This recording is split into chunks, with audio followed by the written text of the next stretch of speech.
असीम मकार जी, आपसे मेरा सवाल है। आपकी पार्टी को लेकर चर्चा बहुत हो रही है, लेकिन आपकी पार्टी को लेकर जब भी चर्चा होती है कि ओवैसी यहाँ आएंगे, वो गए फुरफुरा शरीफ भी, और वहां उन्होंने अपनी ही पार्टी आगे बढ़ा दी, लेकर आ गए। अब ये अम्ब्रेला के तहत अगर आप चुनाव लड़ेंगे, ममता बनर्जी, टीएमसी का ये कहना है, कांग्रेस पार्टी और तमाम बाकी दलों का ये कहना है कि आप कहीं नहीं हैं, आप सिर्फ यहाँ पर बीजेपी को फायदा पहुंचाने के लिए आते हैं। ये आरोप लगता है आप पर, तो क्या कहना है आपका इस पर असीम मकार जी? क्या कोई प्रभाव भी डाल पाएंगे या सिर्फ? देखिए one by one Sumera Khan ji, बहुत देर से ये बहस चल रही थी। फुरफुरा शरीफ हिंदुस्तान में है, वहां जाने के लिए पासपोर्ट और वीजा नहीं लगता है। आप भी जा सकती हैं, हम भी जा सकते हैं, कोई भी जा सकता है। दूसरी बात, अगर हमारे में कोई ताकत ही नहीं है और हम कुछ नहीं हैं, हम जीरो हैं, तो फिर हमारी दहशत क्यों है? हम किसी के साथ मिलकर चुनाव लड़ें, हम अब्बास सिद्दीकी साहब के साथ जाएं, मोहम्मद बेशराम साहब के साथ जाएं, किसी के साथ जाएं, हम चुनाव आयोग के तहत आते हैं। चुनाव आयोग में मेरा रजिस्ट्रेशन है हमारी पार्टी का। जैसे आप सब जा सकते हैं किसी के साथ, वैसे हम भी जा सकते हैं।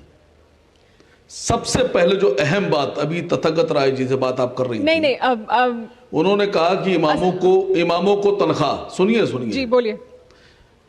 दीदी अपनी जेब से नहीं देती हैं, ना बंगाल की कमाई का एक पैसा उसमें लगा है, ना बंगाल की सरकार की कमाई का पैसा है। जो मुसलमानों के इमामों को जो तनख्वाह दी जा रही है, वो मुसलमानों की जो वक्फ की प्रॉपर्टीज हैं, 50,000 करोड़ से ज्यादा की कीमत की जो प्रॉपर्टीज हैं जो मुसलमानों की हैं, उस पर बंगाल सरकार अवैध तरीके से कब्जा किए हुए है। 2 रुपए और 3 रुपए और 4 रुपए किराए पर है।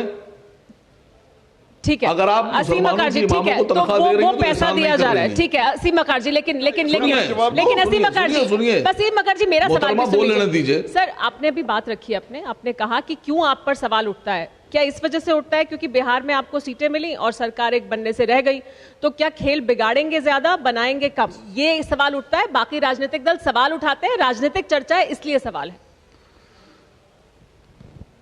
देखिए, हम चुनाव लड़ने आ रहे हैं।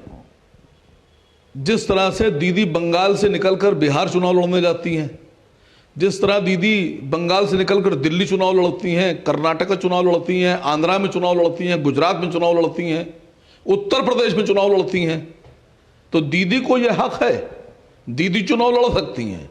दीदी किसी को हराएं जिताएं तो दीदी जो है वो अपने नाम एग्रीमेंट लिखा के लाई हैं।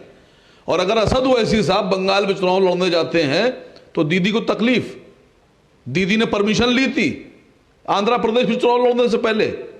दीदी के पास महाराष्ट्र के या उत्तर प्रदेश के लोगों का कोई एग्रीमेंट है कि आइए आप चुनाव लड़िए? ठीक है, दीदी भी अपनी मर्जी की मालिक है, ओवैसी साहब भी अपनी मर्जी के मालिक हैं, उनको भी हक है चुनाव लड़ने का, हमको भी हक है चुनाव लड़ने का।